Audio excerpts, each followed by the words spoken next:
I'll give you 5 minutes. Sure, sure. Just give us 5 minutes so that we can connect on Facebook and YouTube.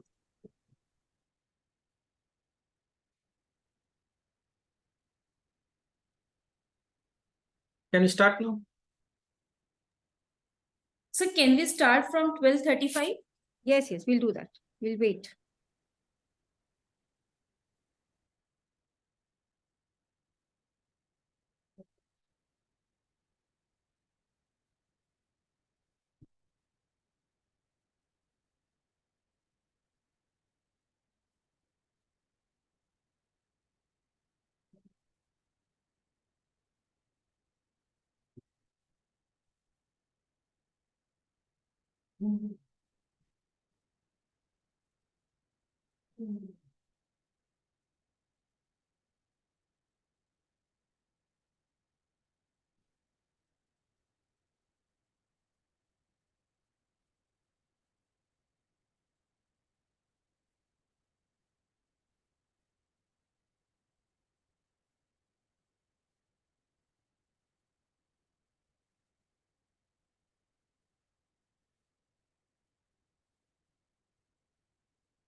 Yeah, maybe please begin. Yes, ma'am. We can start with. Yes. Yes, Madhuri.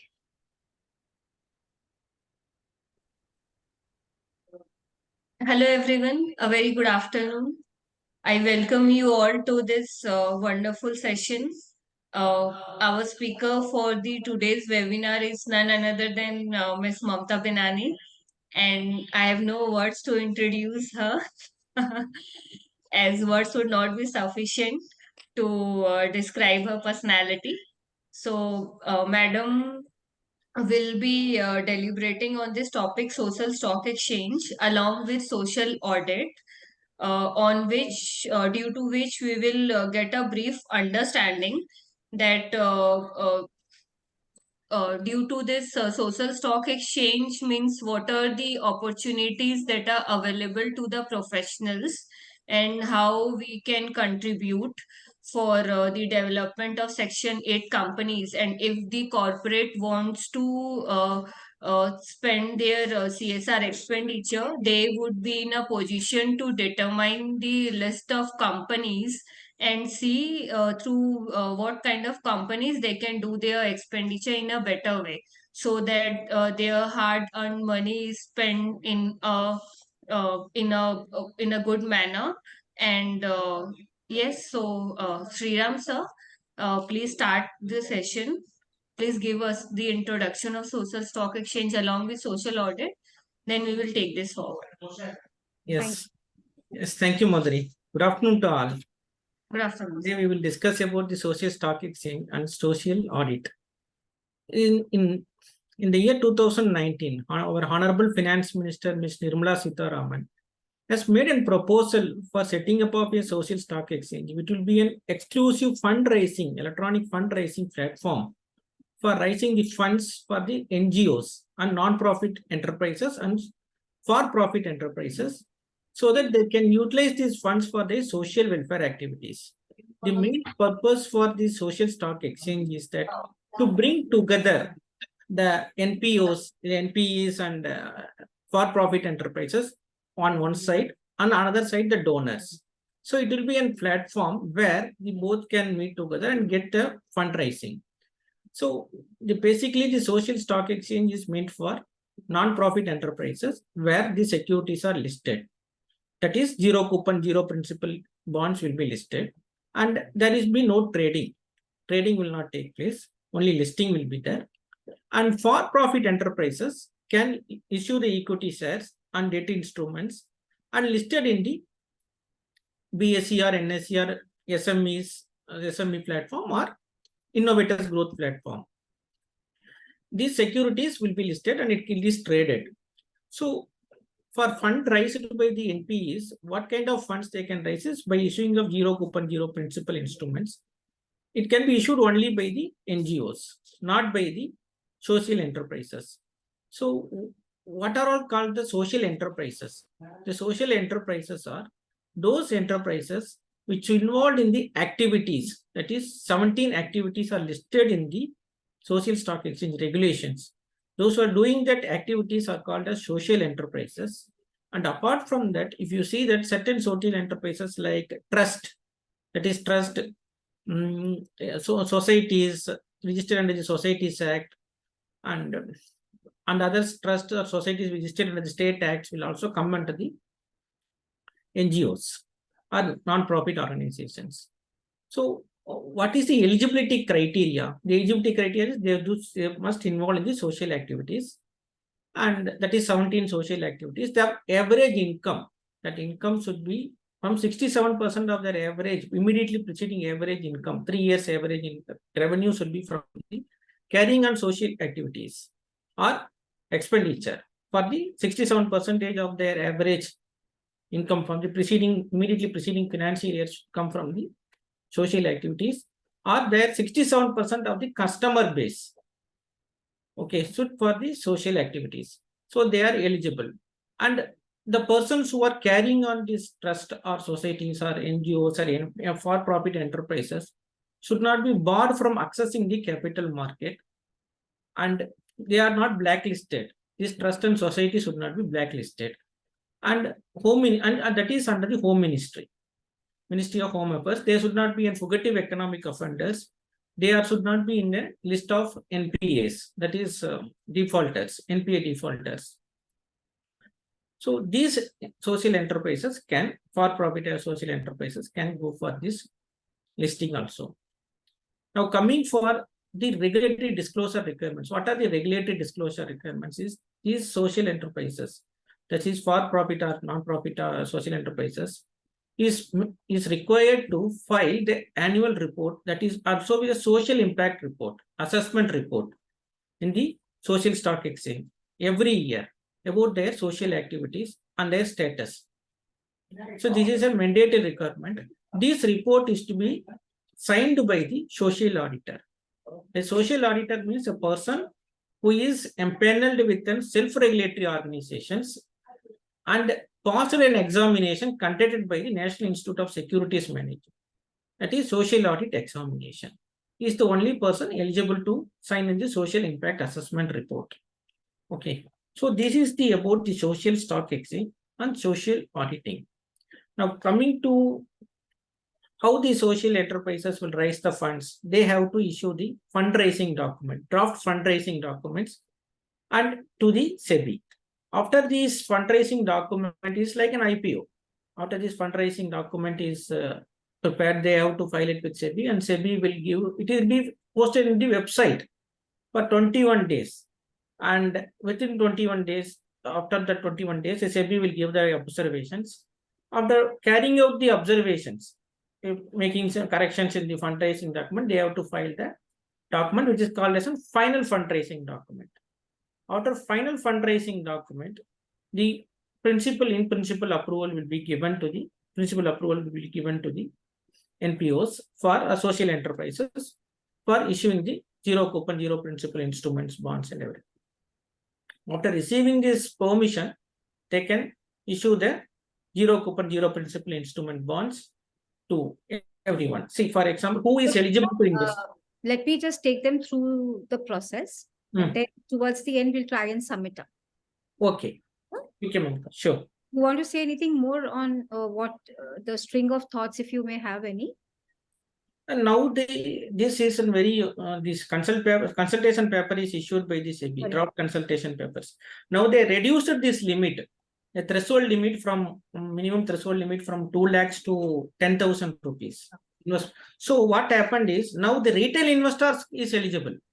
The retail investors means who make investment less than 2 lakh rupees. So now that is still under the concept note. Concept note. I just Yes. tell them that, yes, as you Yes, it rightly is only under the concept note now. Now, as of now, what the status is that only the 2 lakhs and above investment can be made, not less than 2 lakhs. So retail investors cannot participate in zero coupon, zero principal instruments. After this consultation paper, once this consultation paper is approved and certain regular amendments is made in the regulations, now the retail investors is also eligible to make investments in this zero coupon, zero principal instrument, and the minimum investment is rupees 10,000. Yeah. It is reduced. Right. So, friends, thank you at the outset, I must say. Thanks. Very big thank you to all of you to have really joined this session. We are not so keen on the numbers joining in, because what is most important for us is, even if we are able to move through you one life of an NGO, we'll be very, very happy. We want this concept to be actually moving out through your mouth. We want you all to become the evangelists who will actually propagate this concept of social stock exchange. Believe you me, it is a concept which is actually a game changing, which will actually act as a game changer in this sector. Today, you may be wondering that this is only applicable for an NGO, that is an NPO, that is the language that is being used, non-profit organizations. So NGO is being used by us colloquially, but when you go through the reading material of a social stock exchange, it is written as an NPO, that is non-profit organization. And there is the concept of FPO, for-profit organization. So let us, through this session, make you travel through the lanes and the bylanes of social stock exchange, and what actually led the great country of ours, that is Bharat, India, whatever you call it. कहते हैं कि आप, when you are the mother or the father, you can call your child by whatever name you want, and vice versa. So we as Indians, we may call it by whatever name that we want and love to do, but we are, of course, the children of this great country of ours. Let us see what this country has served on the palette for us, and let us make sure that all the bright colors comes out of it to prepare a wonderful rainbow that it is intended for. I'm sure you may have also read that the PM Vishwakarma scheme is being rolled out tomorrow. This is a scheme which is prepared by the Honorable Prime Minister, touching lives of very marginalized people whom you and me don't even consider that they can become, they owe a industry, a hand driven industry. Can you really feel the pain of a cobbler? What is it that they do the whole day? Imagine the Prime Minister's office working out a scheme for them and saying that you are the Vishwakarmas of the country, and taking out schemes for people like them, for tailoring units, for cobblers, for artisans, for people who are doing handcrafting. It is an amazing thing that we are into. And as individuals and as professionals, I want you to hold your head high and say that you belong to this country and that you are just born at the right time. Not only born, you are somebody who can move lives. So you should be very proud of what you are. Let us just unfold our knowledge and unfurl this knowledge for the benefit of our country and the society, and in turn, of course, benefit your soul, if not anything else. This social stock exchange concept, I'm going to maybe talk about it for the next 30-35 minutes, for which I want your kind attention. And I'm very grateful for all of you to really have joined this session. I'm also very grateful to Sri Ram brother, who has always been in the forefront of bringing us new age laws, bringing to us new age laws. And we are deeply grateful for him guiding us all the time. For social stock exchange, I want you all to tie your seat belts. So just let's just travel this road to understand what it is actually. So what is a stock exchange? A stock exchange is a place where there is giving and taking, right? So what is it that you give? If you want to give, you will be giving your money. And what will you take? So instead of that money, you have to have an underlying asset, right? Now, what is that underlying asset? The underlying asset will be obviously in the form of scripts, right? So whenever we go to a stock exchange, we get some scripts, that is shares, securities, debentures, okay, semi shares or whatever. So therefore, every stock exchange will work in that fundamental concept of giving and taking. Now, whenever we talk of a social stock exchange, the word social will definitely indicate to your mind, it will ring alarm bells that social, it means something to do with donations, because you're talking about social stock exchange. So social will also ring bell in your mind to say that it has to be that NGO or FPO has to work in a sector which is enlisted by the government of India to be forming a part of that list which the government of India has brought out to say that if you are working in these sectors, only then we consider you to be working in a social sector for the purposes of accessing the social stock exchange. So, for example, you may be doing, say, for example, an NGO is there and that NGO is doing microfinance, it is providing microfinance. Or there is some NGO which is actually working on women empowerment. Or there is some NGO which is actually working on eradicating hunger. So if these are the three examples, if we just keep it in our mind, first thing that we will see whether that person is eligible to knock the doors of the social stock exchange. So first and foremost, we will find out the list of SDGs. There are 17 social development goals, sustainable development goals, which the government of India has enlisted that if you fall in those categories, then only you will be allowed to first see the list and then find out whether you are falling in that list. So at least one tick point, tick the box approach, if we take for a time being, one box gets ticked that, okay, I fall in that list. So in that 17 list, it has a lot of commas. So which means in one particular phrase, for example, malnutrition. So it will also talk of poverty alleviation. Okay, if it talks of women empowerment, it will also talk of girl education. So all of it, like point by point, it just doesn't talk of one word in each point. A word is continued by commas. So it means a lot of other aspects has been included in that plethora of 17 subjects. It has tried to make it as inclusive as possible and of course all encompassing as possible. Few things you will not find. For example, today when the PM is launching the PM Vishwakarma scheme tomorrow, there's one client who asked us that I am into the distribution force. I maintain a distribution agency. Will the distribution agency fall in PM Vishwakarma? So, our leader actually went through that list and just told us, no, that is not there. So it is, even if it is encompassing, even if it is a long list, there will be some things which is not there. So you should not keep it in your mind that every NGO activity will get into the list of the 17 SDGs. That's not true. So it's very important to first go through that list.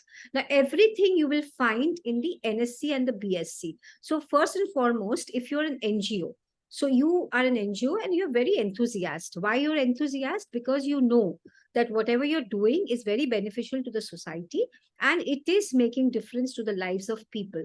Now, you may be thinking that, hey, I am running just a next door NGO, which is only catering to people who are in and around this area. So maybe at the most it is catering to 20 lives. So is this good enough? And just because I'm an NGO, I just can go to the social stock exchange.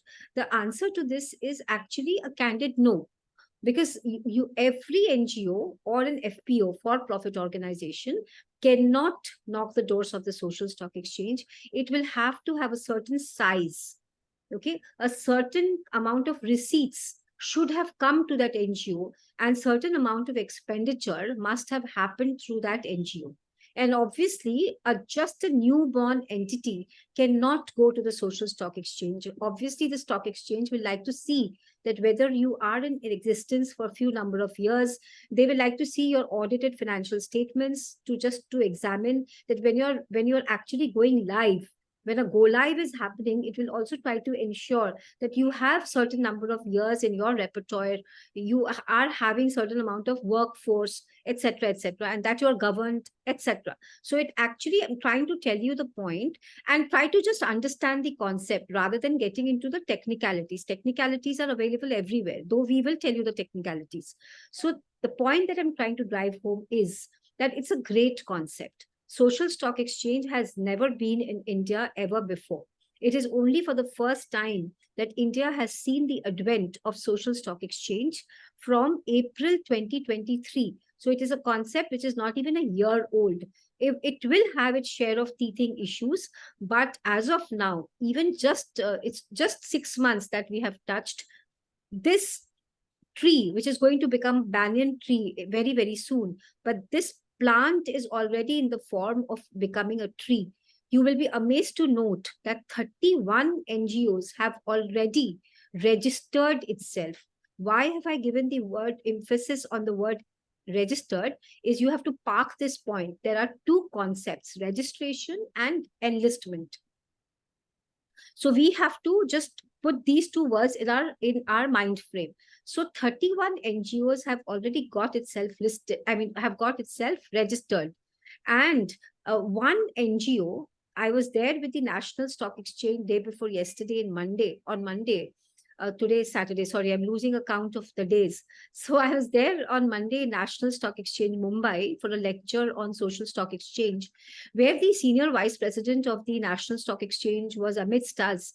And she gleefully and gladfully mentioned that there is one NGO which is already was registered and it has gone very soon. It is going live and it is listing itself for raising money through ZCZP, which Sriram sir had just mentioned a while back. So coming back to first, the larger issue is that that the social stock exchange is all about the registration and listing of social enterprises. So social stock exchange is SSE. So now when you start reading news, you should be just aware of these acronyms. So that is SSE. And SE is a social enterprise. So if you want to go to a social stock exchange, you have to be a social enterprise. Social enterprise has been defined. It is nothing that you can just define for yourself. Then it goes on to say that in social stock exchange, there are two kinds of entities which can enter. One is an NGO, which is popularly known as an NPO, that is non-profit organizations. And second is an FPO, that is for-profit organizations. Now, for-profit organizations, you may say, why, Mamta ma'am, when it is a social stock exchange, so why is an FPO allowed? So that FPO will only be allowed if it is into giving itself to the larger good of the public. It is, for example, just for an example, Netralay. I'm not talking about the first name. Any Netralay which is doing work will obviously generate profit. And that profit cannot be distributed, but that profit it can make. It can generate revenue, it can generate profit.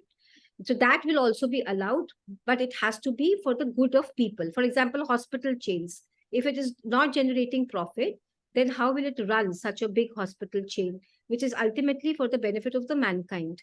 So there are these hospital chains, school chains, okay, eye chains, I for the welfare of eye testing and eye operations. So these are FPOs, and they are very well allowed to knock the doors of the social stock exchange. Then it goes on to say that even if it is an NPO or an FPO, it should be at least 3 years old. So which means today, for example, I open an NGO and I straight away want to go to social stock exchange. Am I allowed? The answer is no, I am not. So I have to be at least 3 years old, and which means 3 financial statements will be required. And say, for example, an NGO is a society. So, it may not be mandatorily required by law to actually get its accounts audited. But if you are going to a social stock exchange, you will have to have your accounts audited, duly audited by a statutory auditor. And those audit framework accounting policies will all be as per the guidelines issued for such NGOs or an FPOs by the Institute of Chartered Accountants of India. So when that audit is being done by a statutory auditor, it will actually follow the guidelines, because it's not a company. For example, it's a society, it's a trust, or for that matter, a Section 8 company. So all that, even for example, a society may not have certain norms. So, but if you are wanting to come to a social stock exchange, the audit has to be done through the mechanism of the policies and the standards set by the Institute of Chartered Accountants of India, specifically for an NGO or an FPO. So therefore, why is it so? Because there has to be an apple-to-apple comparison going forward. Because when you actually are listed in a social stock exchange, say, for example, Madhuri, me, Ankita, Shikha, Sohini, all of you who are here, will like to visit the social stock exchange, and maybe you always do a personal social responsibility, which means you want to make, for example, certain percentage of your earning you would like to actually put it for the greater good of the society. So you may like to work for tree plantation, and you may start looking gradually for putting in money through the social stock exchange. And you, because your heart always lies in tree plantation or for environment sustainability, you will look for an NGO who works in that sector, because you will find an array of NGOs working in different sectors. But since your heart lies in this, so you will just maybe search for keywords. You will put keywords in the website of the social stock exchange, and you will find, oh, this is good, let me go to ABC Trust, which is doing a great work in green plantation.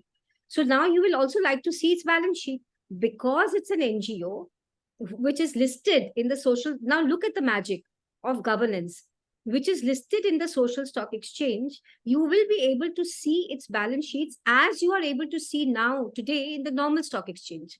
So if you want to see ITC's balance sheet, you are able to see it at a click of a button. It is that transparent, and it is so much accessible. Even if now for that XYZ plantation NGO, you want to see, acha dekhe acha kaam karta hai ki nahi, in how many plantations has it done, and is it just doing a plantation, or is it also maintaining those? Is it watering them? Is it owning that plantation? Has somebody owned those plantation? How is it that they're able to make sure that by the breeze or by heavy rainfall, those plantations is just not taken away by Mother Nature? So is it well uprooted? Is it protected by the cow herds who is just not eating away the plantations? And is it also making sure that by the greatly increasing pollution, it is not dying its natural death? So there are so many things. It's just not putting a plant. You want to make sure that the money that you're giving is actually making sure that it is just not putting a plant there or a seed there. It is actually trying to make sure that it is adding to the green belt of the city, isn't it? So then what will you do? You will try and go and see that is there any impact assessment being done by that NGO. Now that NGO, if it gets into the social stock exchange, it will have no choice. It will be mandatory for it to actually go for an impact study.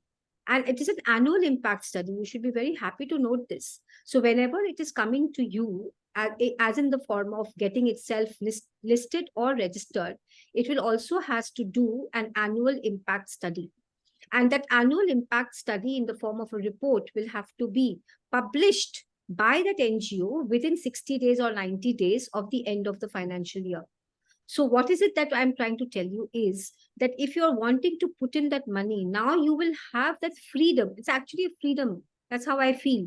A freedom that you will have to choose between the best of the lot, whom you know has had a certain barometer of corporate governance or governance by way of publishing its data on the website mandatorily. And therefore, you will be able to choose between the array of people who are doing plantation work. So that's the magic of an NGO. So what the government is saying is that an NGO, first, it has to be 3 years old. Obviously, that NGO will have to have its registrations, etc. Then it will also have to make sure that going forward for the next 12 months, it is having all its licenses valid. So which means society registration is valid. It has been able to make sure that all its returns are duly filed for the past. Its 12A registration or 12AA or 12AB or 80G registration, all is valid going forward for the next 12 months.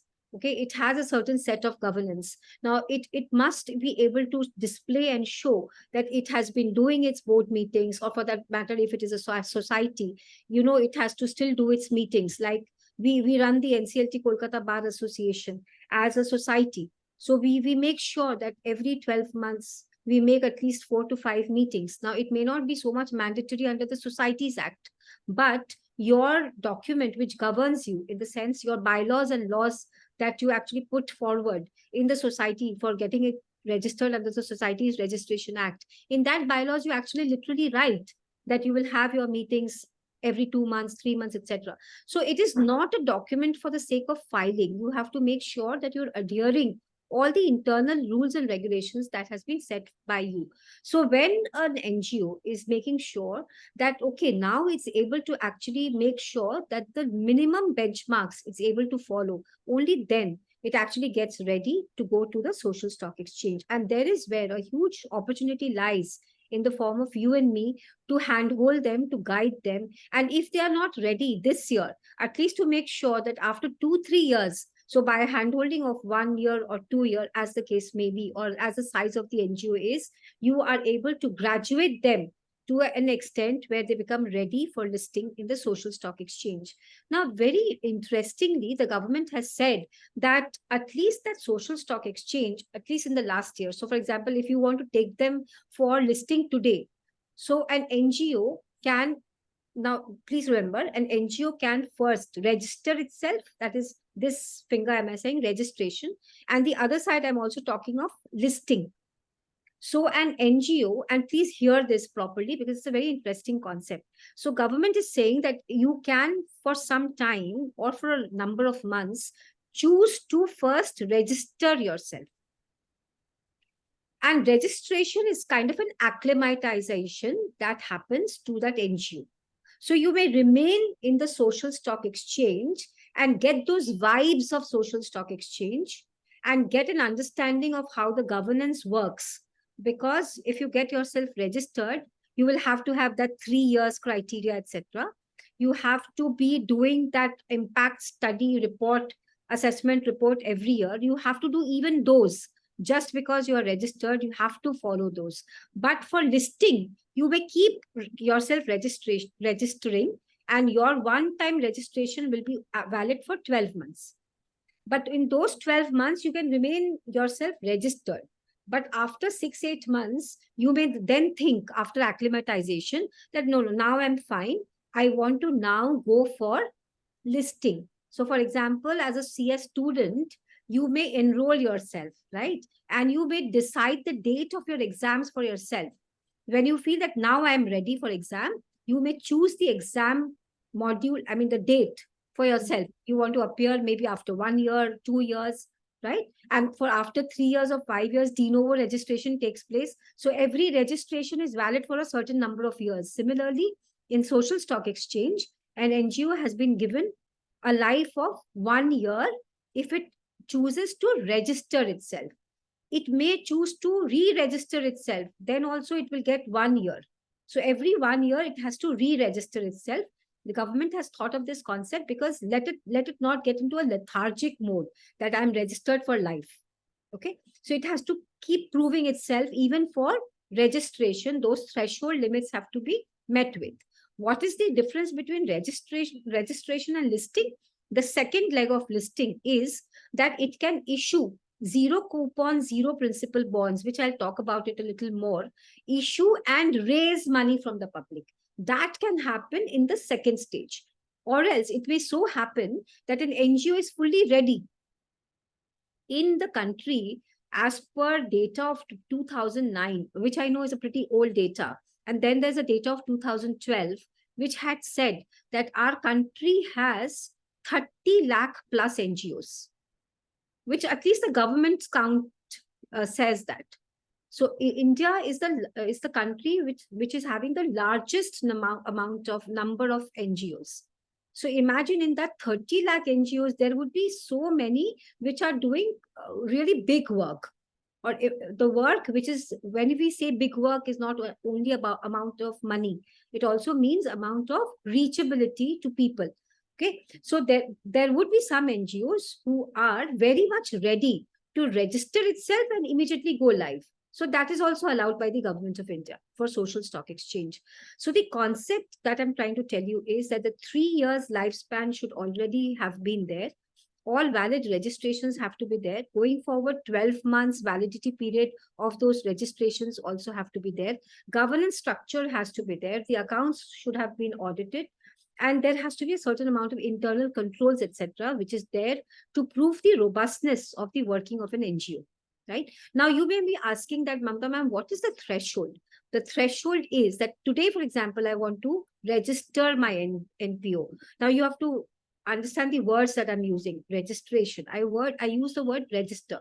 So today, if I want to register my NPO with the social stock exchange, 3 years, etc., which I've told you, in my last year, so today I'm sitting in September.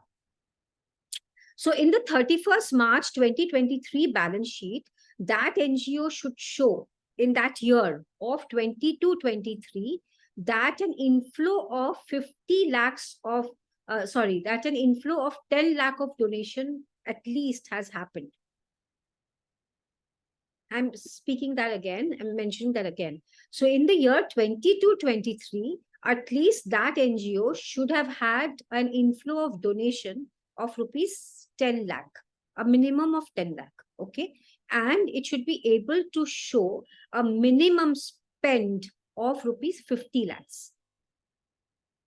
So that's the norm that has been set for the registration, and of course, then later on, or simultaneously going for listing of an NPO or an FPO for that matter. Is that clear? That's a very important criteria that you should keep in mind. So that is where a lot of NGOs may not readily qualify. So the government of India, when we asked a question, that why the threshold is pretty large in the country like ours, where an NGO may be struggling hard with even getting a fund of 2 lakhs, 3 lakhs, 50,000. So the answer was that we want to make sure that when you're actually going to social stock exchange, you should have dealt with a certain size of money already. Because when you're actually wanting to take money from the public should also be very comfortable enough to give it to you. And they will try to see whether you have actually handled at least a reasonable size of funds donations already. Because unless you do not have that kind of exercise of dealing with this kind of size of money, you will actually not have enough internal controls. Because if an NGO is only dealing with, for example, 1 lakh of money in the entire year, it will still do work on a sheet of paper and, or maybe just doing it on a notebook, may not be having a proper tally. Or when I say tally, it could be Zoho, it could be everything else. I mean to say that may not be having sufficient internal controls, etc., to deal with that size of amount or money. So therefore, it said that it was important that already an NGO which is a little acclimatized to a certain extent should only be allowed to access the capital market. This is actually a sheer capital market. So that's the reason why, when we understood that reason, we as a team, we had gone and met people from the social stock exchanges. That is the time when we felt, yeah, it makes a lot of sense when they say that. So we must take care that that is the criteria. then what is ZCZP? And I want corporate leaders to go through social stock exchange, because very soon, and this is a vision statement that I'm making, being working in this sector for pretty long, that very soon government may say that the corporates who are coming out with their CSR amounts may route it through social stock exchange. I am telling you, we may not be surprised that maybe in the next 6, 8 months, maybe 12 months, and this is a thought. I may be right or wrong. I'm not here to be a predictive guru. But what I wanted to tell you is that this government, what I've seen, and for that matter, every predecessing government, that whenever they come out with something, they make sure that it actually works. It's just not, it's just not a kind of a monument which I am just inaugurating, and then it stands there and become a eighth wonder of the world. Not that. It is actually a palpable concept on which every day the government of India is working, and I'm able to see that very well. Nirmala Sitharaman madam brought this concept with her budget speech, and just in 2 years we have this infrastructure, and the social stock exchange leaders are working tirelessly to make this concept a big success. And let me tell you that they are working day in and day out. Like, if you recollect, insolvency and the bankruptcy code, when it came, people were very reluctant to use it. Then the government, what did they say? They said the big 12 cases has to be taken mandatorily through IBC route. And all of a sudden, IBC just gained traction. And since then, IBC, for that matter, we've never looked back.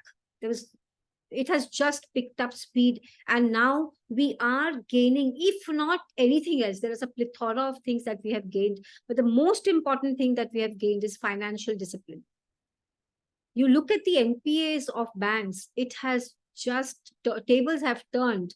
There are NPAs have really gone down. The share price of banks, financial institutions are touching the roof.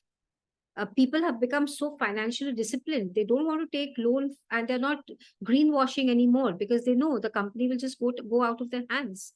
So practitioners like Rohit Sharma, like Madhuri, Ankita, Sudha, and so many of you whom I know, they're able to really taste the success of IBC, because Government of India mandated first 12 cases. Similarly, I foresee that even social stock exchange is going to become such a big concept that you will really remember that and you'll think for yourself that this is the concept that in early days let us enter into, because of huge opportunities lying therein.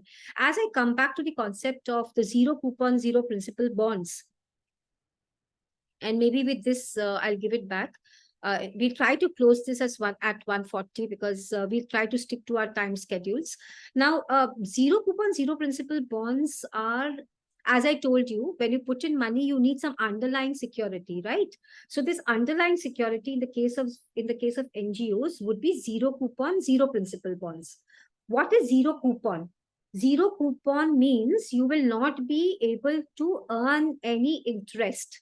As simple as that. You will not be able to earn any interest. That is zero coupon. What is zero principal? Zero principal means you will not even get back your principal. I hope that's clear. Zero coupon. Coupon is always what is coupon rate? For a preference shares also we write what is the coupon rate. For debentures, we ask what is the coupon rate. Coupon rate means the interest. So zero coupon means zero interest. Zero principal means you will not even get back your interest, your principal back, which means what? You're donating. When you're donating something, that is the time you do not expect any return for that matter. But what return do you expect? You expect social return. You expect satisfaction. You expect your soul satisfaction, isn't it? That is why you donate. So the government says that I know you donate, but still your underlying asset will be zero coupon, zero principal bonds. So which means through the social stock exchange, if you love tree plantation, you are going to donate to XYZ Limited by sieving profiles of many other NGOs who are into green plantation, and you will choose the best, who suits you the best. Somebody who's doing community service, somebody who's you are doing plantation and trying to increase the forest cover. That depends on you, your liking. And you will donate. How will you donate? Through the social stock exchange. That XYZ will say, I am enlisted here. First I'm registered, now I'm also listed here. I have issued 1 lakh zero coupon, zero principal bonds. And you, as an individual, as a non-institutional investor today, are allowed to invest 2 lakh or more, which the government is thinking to bring down to 10,000 and more. But today it is 2 lakh and more. So you hard-earned money, you put in 2 lakh in that XYZ. What will you get? You need to get something. So that zero coupon, zero principal bonds, for example, each bond is, for example, just for example's sake, it is 10,000 rupees. So 2 lakh divided by 10,000 is the number of units that you get. And thus, what are the units named as? XYZ companies, zero coupon, zero principal bonds. So you get it. So in return, what do you get? If you want to sell those, you will not be allowed at this point in time. You keep it. Those zero coupon, zero principal bonds is the donation that you have given to XYZ for the good work that you're doing and which you have liked. So now it says that, so what will you do? Aapne de to diya, but you will like to monitor that my money, somebody is just not flying with the money, I hope. That is what you will say to your mind and heart. So what will you do? Every 6 months or 2 months or every day for that matter, you will like to actually keep a track. So it will say, okay, every year end, and I'm sure some quarterly reports will also be generated by that NGO. Those will be made public. You'll be able to see what is it doing. And after every year, it is going to publish the impact assessment report. So you will be able to see whether the money that you have given is actually working. So whenever they will float a document, it is like a prospectus. I'm not getting into 30 days, it will be 21 days, it will be open for public comments, etc. We'll come out with series 2 of social stock exchange. Today, we wanted you to understand the broader gamut. Today, we want you to understand the concept and just take it with yourself. Very soon, whosoever will be attending this seminar, we'll also shoot some study material and reading material for you to read and get intrigued about it, have a questioning mind. So as I was mentioning, what will it get? It will get zero coupon, zero principal bonds, and the money which he has donated. Zero principal, zero coupon, it will not get it back. But what it gets the satisfaction. What it gets a return. What is that return? Social return. A return in the form of satisfaction that the money that has been spent by me, has been utilized by that NGO in proper format. So that NGO will also have to give utilization certificate, etc. Now, when that NGO comes out with a prospectus, it actually writes that NGO may be having 5 verticals. So that NGO will actually come out with a prospectus, maybe coming out with a prospectus for one scheme of things that it wants to do. For example, if it's already running a 50-bedded hospital for Alzheimer's, it may say that I'm already running 50 bed. Now I want to open another 20 bed in so-and-so area, which is very poor and where Alzheimer's is very high incidence of Alzheimer's is happening. So it actually chooses an area where high incidence of Alzheimer's is happening. Say, for example, a place which is where a lot of old people are living. They lose their memory. So Alzheimer's is happening, etc., etc.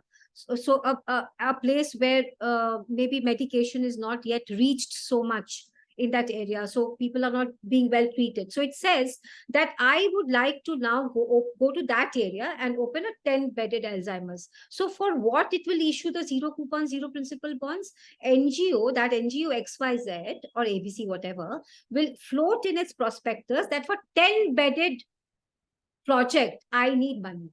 So then you are going to put, if you like it, 2 lakh of money for that 10-bedded Alzheimer. You are not going to put it exactly in that XYZ. In that XYZ, that 10-bedded Alzheimer hospital is going to ask for money in the form of ZC, ZP, it will give you a complete scheme of things that this bed will cost, this entire hospital will cost, for example, 10 lakh of rupees. And so therefore, I need this much, like we do in a prospectus.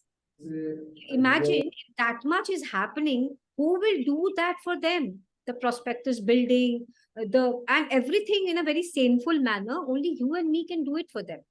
So therefore, I'm trying to say it's not only a professional opportunity, but that joy of bringing life to that many Alzheimer's people, and in return, helping that many families is so high that even you are earning, you're not making profit for yourself maybe, but you're earning so as to cover your cost and to just keep you a little motivated. But the larger motivation will come from the satisfaction that you will derive to work on such projects. So I hope you understand the concept that it is not so much driven by the company, but the company coming out with a specific project. And why did I say that? Is because that ZC, ZP will have a life of 2 years. For example, it will say that this hospital bed will be completed as a RERA project, for example, which our team, Sriram sir, is specializing. Even I'll request him to sometimes also take RERA sessions. He's a specialist. So, for example, in RERA, when you register your project, you say, I'm not registering my company, I'm registering my project, which is coming on the lakeside view, right? So you say you're registering this and this project will be completed in the next 3 years. So that flat owner is able to keep a track that acha 3 saal mein khatam ho raha hai ki nahi.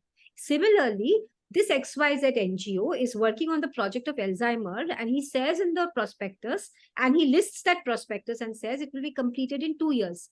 So your social return should come back in 2 years. So ZC, ZP will then get extinguished in 2 years. So can you just the Pandey को kindly आप एक बार mute कर दीजिए माधुरी. So your project, I mean your money as a social capital which you have invested gets a social return in 2 years. Or if it is just breaching its timeline of 2 years, then it will inform that okay, it is getting breached and it will be completed 2 years 3 months. So your then social return actually comes back in 2 years 3 months, and whereas you're seeing the progress, as you see the progress of a RERA registered building, you're able to see it in the website. You will be able to see it on the website of the Social Stock Exchange. I hope you've been able to relate the concept. So this is an NPO. And FPO also works in this scheme of things, but FPO has a larger gamut because it's a for-profit organization. So it may actually issue underlying the security can be issued in the form of equity. It can be issued in the form of ZC, ZP is not so much allowed because FPOs will be equity driven. So therefore, there are other mutual funds, etc. And it also goes on to say that a FPO for-profit organization can also get itself registered or listed on the Social Stock Exchange, also on the SME platform. It can go to the main board also, and it can also go to the Innovators Growth Platform. So Innovators Growth Platform is it is there since 2018. So we will also take a session. It is more tech driven. Innovators Growth Platform is more tech driven, IT driven. Okay, it is more intellectual property driven. So it can act, that FPO can also get itself enlisted in those platforms. But a pure NGO, that is an NPO, can only get itself registered on the SSE platform. Okay, so these are the larger things I wish to tell you. We're already reaching towards a kind of closure, but I'll request Madhuri to now, we have built up a PPT. I'll try to just take you through the PPT.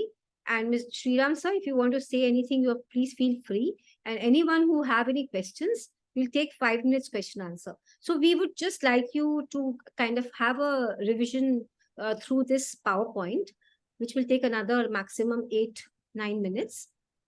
And we will share it with the people who are attending the session.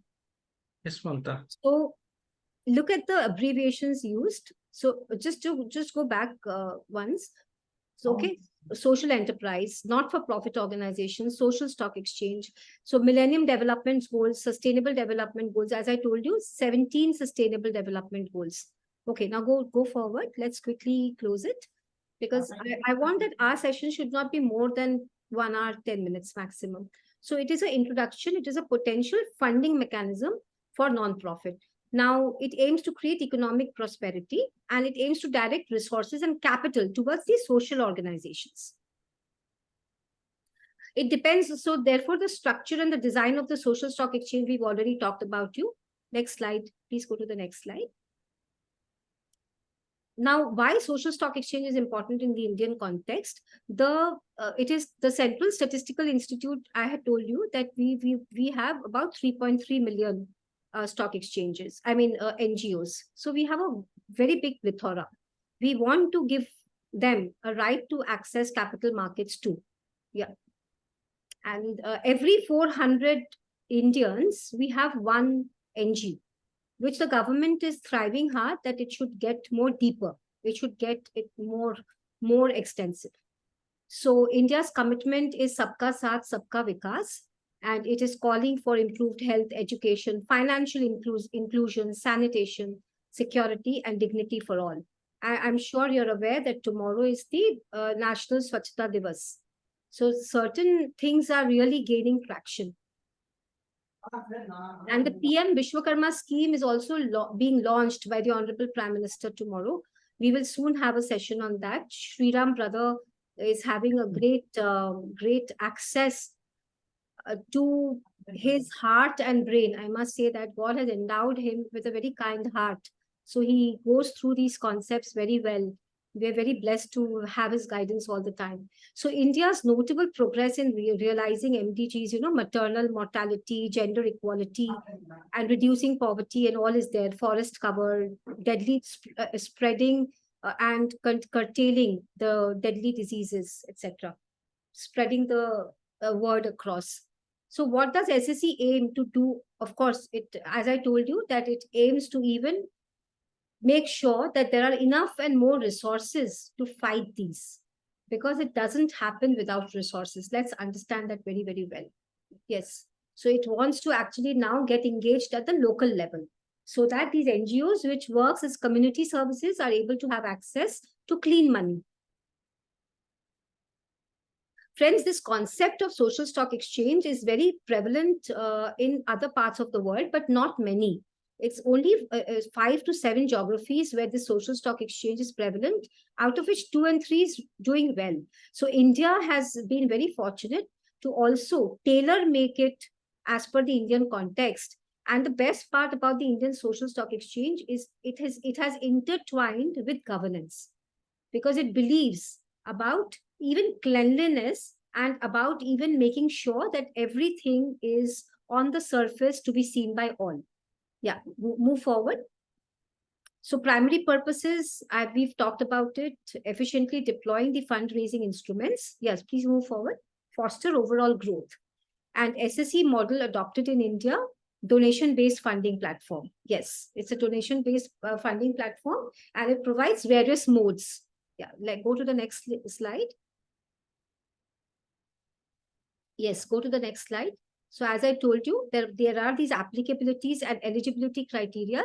And there, if you see an LE alpha in a section, see, that is, you must understand that it's a new concept which has been woven into the existing regulations. So SEBI ICDR regulations is something which you may like to go through. It's very interesting. I like you to read through clause by clause. It actually gives you the entire gamut of social stock exchange by way of section 292 A, B, C, D, E, etc. So the last point is, go to the last slide, which you just showed. This is what I want you to understand. The social enterprise has at least 67% of its expenditure incurred or revenue spent on the eligible activities. So as I was mentioning about 10 lakh and 50 lakh, so it should not be that in 10 lakh you have a very hybrid structure. I understand you have a hybrid structure, but then it says at least 67% of its expenditure or 67% of the money that is coming and or the 67% of the population that you have touched should be from the eligible activities background. Okay, 6, 7. So just remember 2/3. Okay, yeah. So we'll stop here. You may like to just go through these PPT. The points that I've mentioned is what I have put it up on in the format of PowerPoint, so that it just remains with you. This generation loves to see PowerPoint, and our generation always used to read through books. In fact, I remember teachers used to teach us through the Bear Act. They never also taught us from commentaries, because they said you should learn how to interpret the law. So this we will share, and Madhuri has also been very kind enough to share it with us.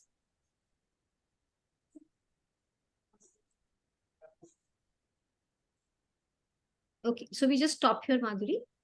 Okay. And if you have any questions, you can ask us. And I'll request Sriram to maybe just take it to a closure in the next 5 minutes. Thank you so much for your kind attention, and Thank you. Yes. Thank you, ma'am. Yes, overwhelmed Mamta. by your presence. Yes, Mamta, And I thanks. request each one of you, wherever you are, because you are joined by several locations, and today it is live on YouTube, right? It is live on YouTube and on the social media. Wherever you want, we from our team would be very keen to work as evangelists to speak on social stock exchange without charging any money.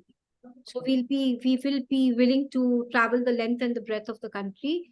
And it is, as a nation builder also, I think the team of Mamta Binani and Associates, and I as an individual, and as all our partners, we all will be very keen to spread this word of the government of India.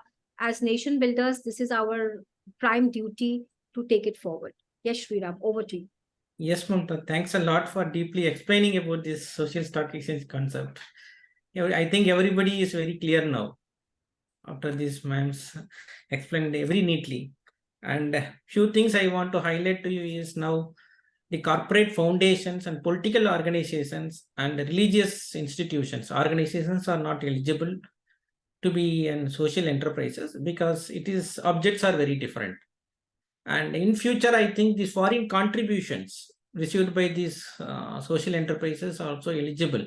Now, as of now, the foreign contributions received under the Foreign Contribution Regulation Act is not included in the social stock exchange regulations.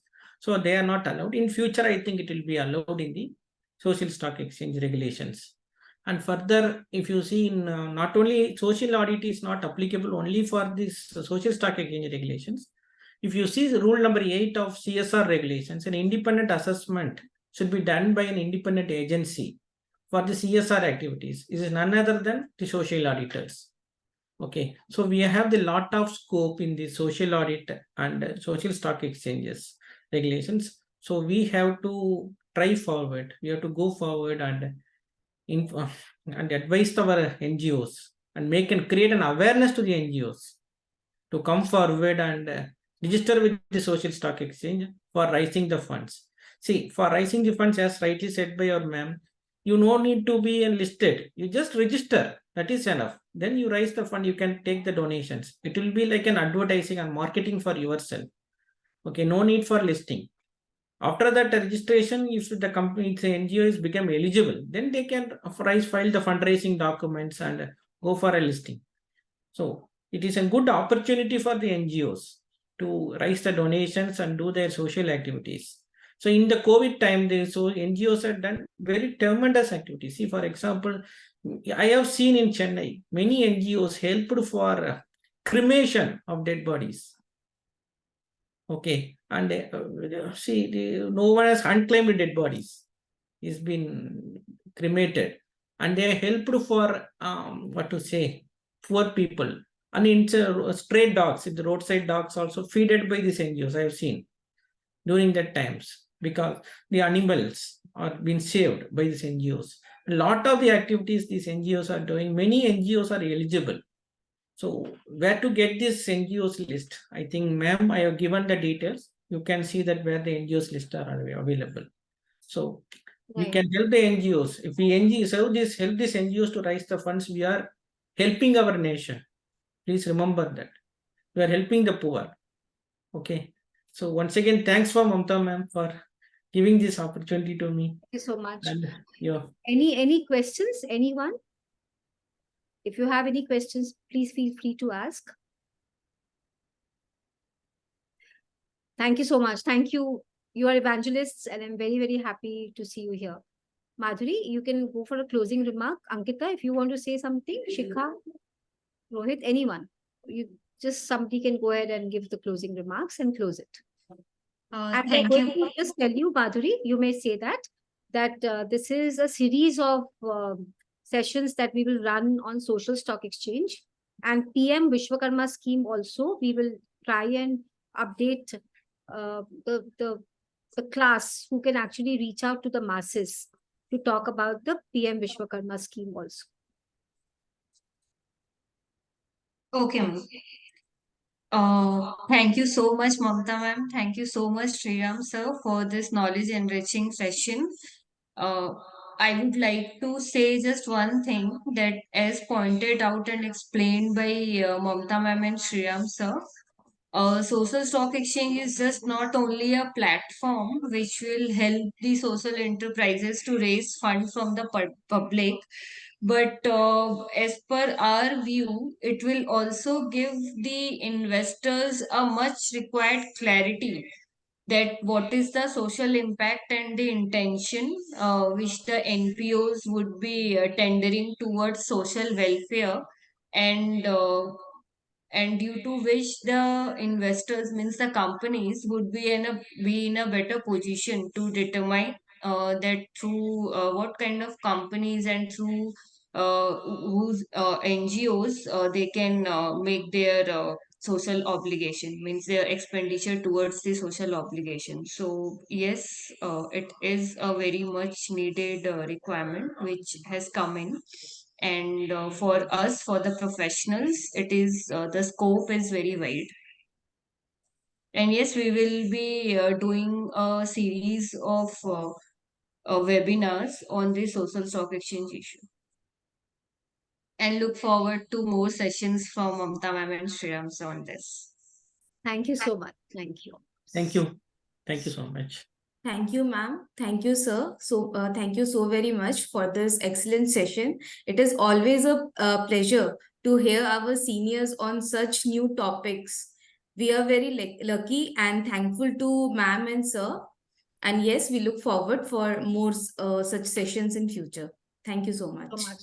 Thank you. So we close the session. Thank you. Yes, Thank Mamta. you. Yes, yes. Thank Thank you. you. Thank you, sir. Thank you. Thank you, sir. Thank you, Thank you, ma'am. ma'am. Thank you, Thank you, sir. ma'am.